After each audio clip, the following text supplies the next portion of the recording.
Hi, today I want to show you how to put together a brand new product. It's called Smartfurn and it's absolutely brilliant. The nice thing about it is you need no tools. This particular product I've already taken out of the box, so that's the first thing you've got to do, and believe you me, it will probably take you longer to get it out of the box than it will to assemble it. The nice thing about the product is all the fittings are already in there, that's why you don't need any tools. So let's see how well it goes together, shall we? I've taken this out, but what you will notice on these things is that they've got sort of stickers and they've got numbers. And the beauty about that is that most people know how to count. And certainly we've only got 6 things that got numbers on it. So it goes 1 to 6, and the colour helps us understand which particular piece goes on there. So there's a number 1, and I need to find the corresponding colour, which in this case is yellow for number 1. This one's got an arrow on it, and we'll find out what that means just now. So what I'm going to do is turn around so that you can see what's happening. Is that I've got a number 1 on the side, and this particular thing, which is the top, needs to go on here. And all I want to do is I want to actually put this so that I align it at the right height, and then I can actually slide it in. That's very simple and very easy, and we've already done the first part, so we're off. And that's, you see, it's now standing on its own, so I don't have to balance anything, which is also great. So where's number 2? Here's number 2. So we can see number 2 on there is green, and there's the other green with the arrow on it. So again, so we're going to lose it at this point, but believe you me, I can see what's going on, and in it goes. So now we've got number 1 and number 2 connected. And you can see it's out of square, so it's not really breaking out. It's quite happy to be slightly out of square, and it all comes together brilliantly. Now obviously number 1 and number 2 went together very, very quickly, so I'm going to slow things right down so that we can see clearly what's actually happening and you don't sort of miss what happened there. What I was saying is that obviously with the stickers they need to be at the same height, and you can see that this is a lot lower than that one.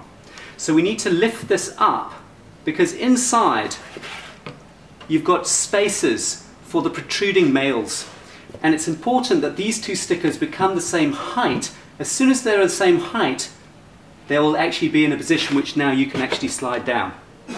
So you see, make sure the stickers are at the same height. You'll find that it goes flush together. We push the arrow down and it's connected. It's really that simple. So we've done 1, 2 and 3, and now we're just going to finish the carcass or the base of this and connect it together. So again, arrow needs to be the same height. I'm having to push this side over because obviously to make it square. Once it's actually over, it will go down very nicely. So you need to give it a little bit of pressure from this side, and then it's all together. Now we've got a nice solid square framework to put the rest of the shelving in, and we'll go to the next stage from there. So now we've built our carcass, and we've only used 4 colours and 4 numbers. There are other products which obviously have more numbers, and you'll see that when I'm demonstrating that. The beauty is we've done all the colours and the numbers, so guys, you don't have to worry about a thing. All the rest of the shelves have nothing on them and they go anywhere. Each one of these are interdivisible. The important thing is just make sure that you keep it edge side up and not the backing. Okay, when we built this we had the edging faced up. So again, I turn it slightly sideways to get it in, so I'm not trying to force it through.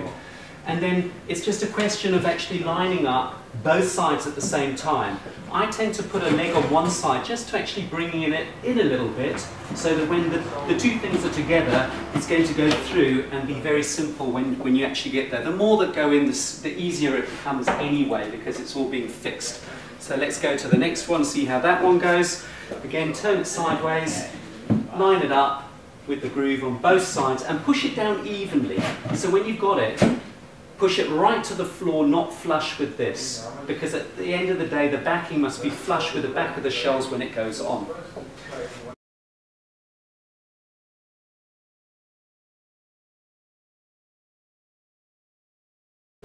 Okay, so now we've built the carcass, we've put in the shells, we're going to stand it up, and at this point it's at its most vulnerable because it doesn't have a backing on it. But I'm going to do it anyway so you can see that without a backing on it can still stand on its own. So literally stand the thing up. It will stand on its own. It will be more wobbly. So you've got to be careful at this point that you don't manhandle it or leave it there for little Johnny to play with, because it does need a backing on it to make it stronger. And we're going to pop the backing on now, and I'll just turn this round so you can see it going on. Okay, so now we've got the backing there. We've seen that this is slightly over in places, so all you have to do is just nudge it so it's nice and square. We'll clean that up when I turn it around and you can see it as well. But there is a tip now to the backing that I want to show you, because you can put the backing on and push all the little backing pins through, which are loose in the packaging, and it's much easier to actually pop all the pins through before we put the backing on, and I'll show you how to do that. Okay, so our backing pins, they come with a little packet in there, so don't throw that out with the packaging. The little pin itself is a skiffy. It's actually made of plastic, and it's actually a very easy thing to use, and you use your thumb and your forefinger to actually attach it. So here's a backing board, which isn't the backing board we're going to use. You can see the holes that go around this product. This is actually for our two-door wall hanging product. There is a big mistake if you look at the white side and start pushing these things through. They're very difficult to get out if you do that, and you don't want the white on the outside and the brown on the inside, and when you go around the other side you go, oh, it should be white. So the most important thing is that actually when you do this product, you actually are seeing brown and not white. Put all the pins in first, and I've actually got one that I prepared earlier, so you don't have to watch me put in every pin. It really doesn't take too long. But on this board, we've obviously got everything in now. The important thing about this as well is that it does actually have a sticker to remind you, please assemble with white facing on the inside. And I recommend that you do the corners first.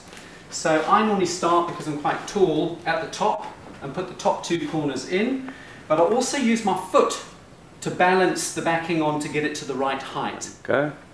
Okay, so I'm going to use my foot because at the moment you can see the backing isn't as high as the actual structure. So it just needs elevating a little bit, and it's just easy to put that simply on your foot so that it helps you get it to the right height. One, go. And then all I'm going to do is I'm going to pop these in their respective holes. Once you've lined up a few of them, obviously it's skew at the moment, line it up, it will go in.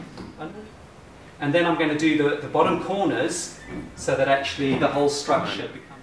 Final corner, that's done, and then just literally do the rest of them. So we'll see if we haven't done them when we look the other side, but do as many as you can actually see, and then we're going to turn it around and see what it looks like from the other side. So moment of truth, let's see how this thing looks.